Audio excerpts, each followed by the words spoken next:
আসসালামু আলাইকুম। কেমন আছেন সবাই? আল্লাহর অশেষ রহমতে আমরা ভালো আছি। আমি আজকে দেশি হাঁস রান্না করেছি।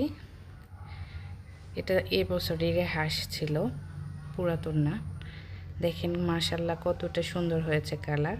ঘরে থাকা সব উপকরণে রান্না করেছি। দিয়ে দিচ্ছি কড়াই পরিমাণ মতো তেল,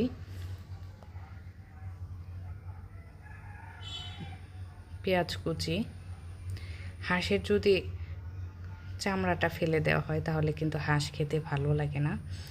আর হাঁসের চামড়াতে প্রচুর তেল থাকে, এর কারণে তেলের পরিমাণটা একটু কম দেওয়াই ভালো।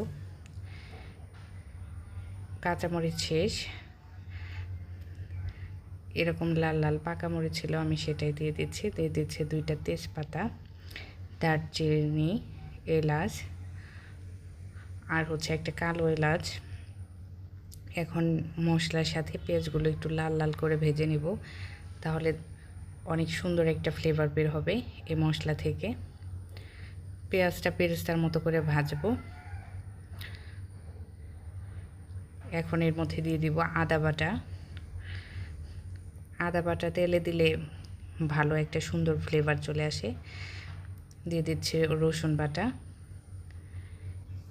আদা আর রসুন বাটা একটু কষিয়ে নেব, যাতে এটা কাঁচা গন্ধটা চলে যায়। এখন এর মধ্যে সামান্য পানি দিয়ে দিব অন্যান্য মশলা, যাতে এগুলো পুড়ে না যায়। এখন এর মধ্যে দিচ্ছি এলাচ, দারচিনি, লবঙ্গ বাটা, জিরা বাটা, পরিমাণ মতো লবণ, শুকনো মরিচের গুঁড়া।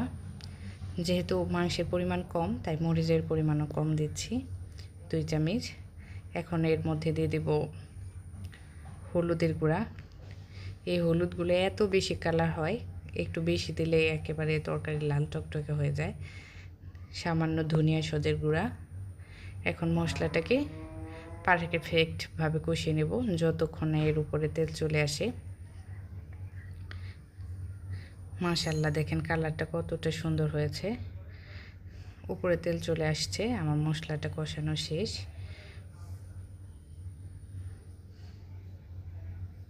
সময় নিয়ে আরও একটু সময় কষিয়ে নেব, যাতে মরিচের ঝাঁঝটা না থাকে।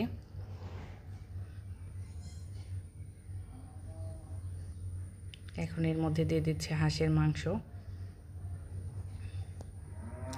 হাঁস খেতে মজা, কিন্তু সব থেকে বেশি পরিশ্রম হচ্ছে পরিষ্কার করা। পরিষ্কার করতে কিন্তু অনেক বেশি টাইম লাগে। এখন আমি এটা মশলার সাথে আস্তে আস্তে সুন্দর করে কষিয়ে নেব। চুলার জালটা আমি এখন একটু কমে রেখেছি। অল্প একটু সময় ঢাকনা দিয়ে রান্না করব, যাতে মাংস থেকে যে পানিটা আছে সেটা বের হয়।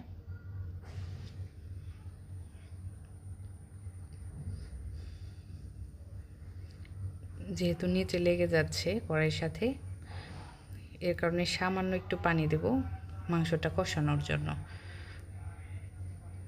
চুলার জালটা কমে রাখছি, তারপরেও নিচে লেগে যাইতেছে, কারণ একটু পানি নাই। সামান্য একটু পানি দিয়ে দিলাম কষানোর জন্য। এখন এটা আবার একটু ঢেকে কিছু সময় রান্না করব। 4-5 মিনিটের মতো ঢেকে রান্না করেছি। মাংসটা কষানো হয়েছে, এখন আমি এর মধ্যে দিয়ে দিব পানি। যেহেতু এটা পুরাতন হাঁস না, আর অনেক সময় নিয়ে কষিয়েছি, তার কারণে ঝোলের পরিমাণটা কম দিলাম। মাংসটা অলরেডি সিদ্ধ হয়ে গিয়েছে। এখন ঢাকনা দিয়ে রান্না করব কিছুক্ষণ, 7-8 মিনিট। চুলার জালটা হাই হিটে রেখেছি, যাতে খুব দ্রুত হয়ে যায়।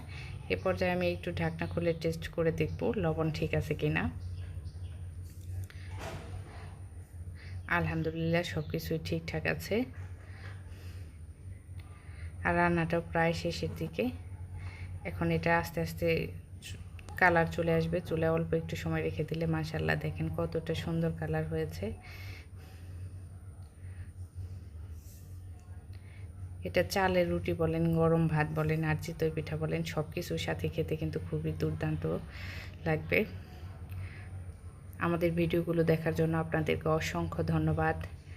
আমাদের এরকম নতুন নতুন ভিডিও পেতে চ্যানেলটি সাবস্ক্রাইব করবেন। ভালো থাকবেন সবাই। আল্লাহ হাফেজ।